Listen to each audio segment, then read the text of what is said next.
I should have known from the very beginning. I mean, who waits until the last minute to buy a flight ticket for their own wedding? Me, only me. Sometimes I wonder if I was born to make people laugh or cry. Because the things that happen in my life always balance between comedy and tragedy. I can still see myself, sitting on my bed with my phone in hand, refreshing the airline page like a madwoman, telling myself, relax, there's still time. But deep down, I knew time was already slipping through my fingers. When I finally clicked the purchase button, I should have heard the sound of doom. The ticket date was staring at me like a ghost. But instead of checking properly, I started dancing in my room like I had won a lottery. Yes, London, here I come, wedding bells. Here I come. I even practiced how I would wave to strangers in the airport like a movie star. Oh, if only someone had stopped me right there and shouted, "Girl, check the time again." But nobody did. The next morning, I woke up to my mother's voice shouting from the kitchen, "Did you print your ticket? Make sure you're not late." I laughed, tossing the pillow over my head. Relax, Mama, I got this. Nothing can spoil my wedding. Ha, if only I knew the storm that was already waiting for me. I still remember how I strutted to my friends later that day, showing them my ticket with pride. They clapped, they cheered, they even teased me about finally settling down. And me, I was grinning like a fool, imagining myself in my white gown, walking down the aisle in London, looking like a queen, but little did I know, that same piece of paper I was holding was a ticking time bomb. In the quiet moments, when nobody was around, I started talking to myself. What if something goes wrong? What if this ticket ruins everything? But then I shook the thought away and laughed. Ah, you worry too much. Everything will be fine. I should have listened to that tiny voice inside me, because that tiny voice knew more than I did. Looking back now, I realized the ticket was never just a ticket. It was fate. It was destiny playing a cruel joke on me. Because the date, the timing, everything about it was off, and I was too blinded by excitement to notice. I thought I was flying into a new beginning, but instead, I was walking straight into a disaster wrapped in shiny paper. Sometimes I sit alone and laugh at myself. How could I not see it? How could I not double-check? But then tears follow the laughter. Because that small piece of paper was the reason my whole life turned upside down. That was the ticket that changed everything. The morning of my flight, I woke up like a queen. I was humming songs in the shower, imagining myself stepping into London like some kind of superstar bride. My bag was already packed, my shoes were shining, and my heart was beating so fast it could have danced on its own. I told myself, today is the day my life changes forever. And oh, it did, but not the way I expected. The chaos began the moment I reached the airport. The first thing I saw was the line.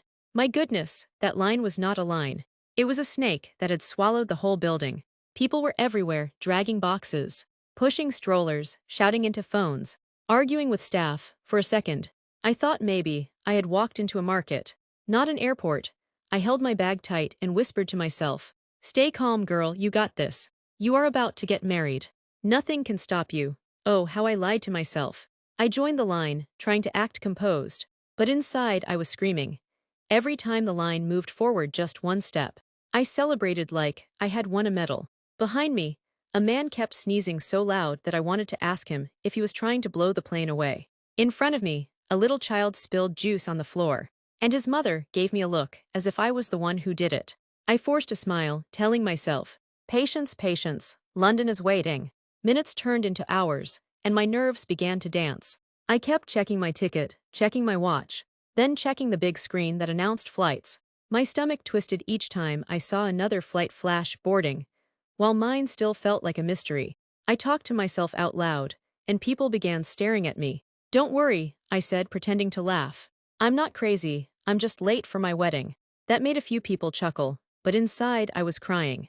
When I finally reached the counter, I handed my passport to the lady with a smile so wide my cheeks hurt. She looked at my ticket, raised her eyebrow, and asked, "You know this flight is already closed, right?" My smile disappeared faster than ice in hot tea. "Closed? What do you mean closed?" My voice cracked, and people behind me started leaning closer, enjoying the drama. I begged, I pleaded, I even joked. "Please, my groom is waiting for me. If I don't show up, he might marry the bridesmaid." The lady didn't even blink. She just shook her head, typed something on her computer, and handed back my passport. My hands trembled, my chest tightened, and my whole world seemed to collapse right there at the counter. But I didn't cry, not yet. I laughed a broken, shaky laugh, because if I didn't laugh, I was sure I was going to faint right there, on the cold airport floor. And still, I whispered to myself, it's not over, there has to be a way, there just has to be. The moment I realized my flight had left without me, it felt like the ground opened up and swallowed my soul. I stood there at the counter, clutching my ticket like it was a piece of trash, staring at the board flashing the cruel word, departed. My mouth went dry, my legs went weak, and my heart, oh my poor heart was beating like drums at a village festival. I whispered to myself, no, no, this can't be real, I can't miss my own wedding. People miss birthdays, they miss buses, they miss hair appointments, but a wedding, that's history. I laughed out loud at my own words, but the laugh sounded cracked, broken like a madwoman's. People were still watching me. I could feel their eyes on my back, as if I was the entertainment of the day. One man even said, cheer up, you can always get married another time. Another time, did he think weddings grow on trees? Did he think my groom was standing there, with spare vows in his pocket, ready to try again tomorrow? I wanted to scream at him, but instead I smiled weakly and muttered, you don't understand, this is not just any wedding, this is my life. I dragged my bag to the nearest chair and sat down. Staring at nothing, my head was buzzing. I started talking to myself again.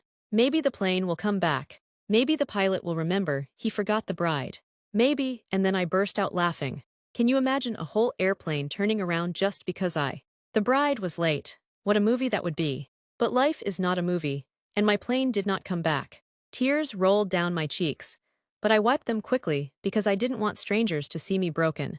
Instead, I kept pretending to laugh at my own misery, which probably made me look even crazier. My phone buzzed in my bag. It was a message. Where are you? The ceremony is starting soon. My chest tightened, and I almost dropped the phone. How could I explain this disaster? How could I tell them that the bride was still sitting in the airport, watching her dreams fly away in the sky? I typed, deleted, typed again, then finally put the phone down. I didn't have the courage. Instead, I whispered, just wait for me. I'll find a way, but the truth was, there was no way. The flight was gone. My seat was empty. My dress, carefully folded in my bag, would never see the London sun. At that moment, I felt like my whole future had slipped out of my hands. One late ticket, one careless mistake, and my story had been rewritten. I laughed again, but this time the laughter turned into a sob that echoed in my chest. I was the bride who missed her flight, the bride who missed her wedding, the bride who lost everything before it even began. I will never forget the picture I created in my head of that ceremony without me. My imagination is too powerful. It painted every detail in cruel, colorful strokes. I saw the guests seated in their bright clothes, the flowers arranged neatly, the music playing softly, and then I saw my groom, standing there, looking at the door, waiting for me. Only I wasn't coming. My body was in the airport, but my ghost was already walking down that aisle, invisible and late. I kept whispering to myself, maybe they will delay, maybe they will wait for me. But deep inside, I knew families don't wait forever. People travel from far and wide. Food is ready, photographers are snapping, children are restless. Who would pause all that chaos because the bride is missing in action? I laughed bitterly and said to myself, if I were a guest, I would also eat first before waiting. After all, rice is rice.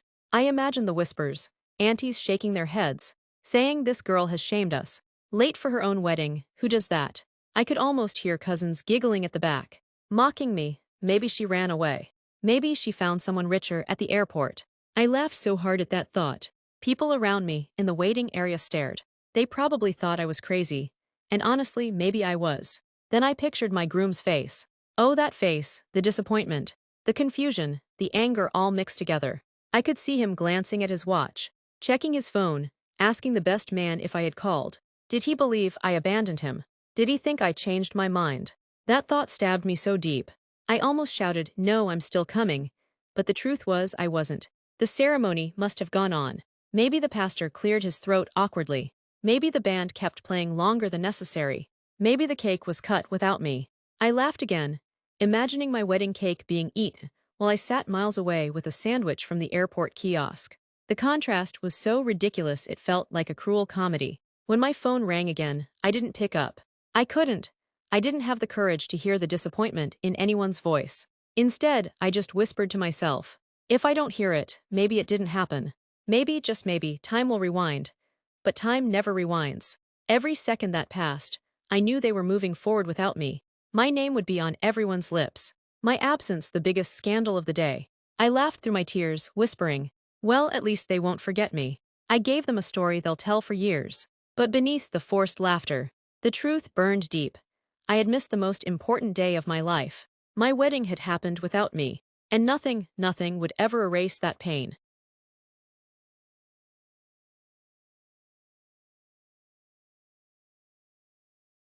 I thought missing the flight was the end. But no, it was only the beginning of my nightmare. The aftermath was worse. Days later, when I finally found the courage to switch on my phone and face the world, the messages came flooding in like arrows. Some were soft, we understand. Don't cry, others were sharp, how could you do this? Do you know how embarrassed we were?